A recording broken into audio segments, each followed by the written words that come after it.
નમસ્કાર દર્શક મિત્રો, હું છું રૂપલ વણેચિયા. સંપૂર્ણ ન્યૂઝમાં આપનું સ્વાગત છે.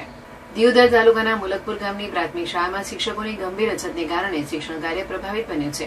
આ મુદ્દે ગામના સરપંચ, આગેવાનો અને ગ્રામજનોએ તાલુકા શિક્ષણ અધિકારીને આવેદનપત્ર આપી તાત્કાલિક શિક્ષકોથી ખાલી જગ્યા ભરવાની માંગ કરી છે. મળતી માહિતી મુજબ ધોરણ 1 થી 8 સુધી ચાલતી શાળામાં હાલ માત્ર 4 શિક્ષકો ફરજ બજાવી રહ્યા છે.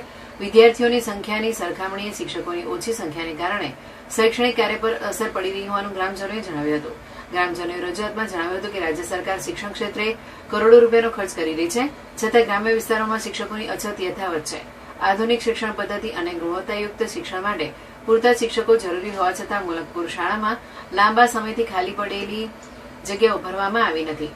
આ મુદ્દે અનેક વખત રજૂઆતો કરવા છતાં કોઈ કાર્યવાહી ન થતા સરપંચ અને ગ્રામજનોએ તાલુકા પંચાયત કચેરી ખાતે પહોંચી તાલુકા શિક્ષણ અધિકારી પ્રકાશભાઈને આવેદનપત્ર સુપ્રત કર્યું હતું. તેમણે તાત્કાલિક શિક્ષકોની નિમણૂક કરવાની માંગ સાથે આ પ્રશ્નનો ઉકેલ નહીં આવે તો ઉગ્ર આંદોલન અને શાળા બંધ કરવાની ચીમકી ઉચ્ચારી હતી. ગ્રામજનોએ વિદ્યાર્થીઓના ભવિષ્યને ધ્યાનમાં રાખી શિક્ષણ વિભાગ તાત્કાલિક પગલાં ભરે તેવી માંગ કરી છે.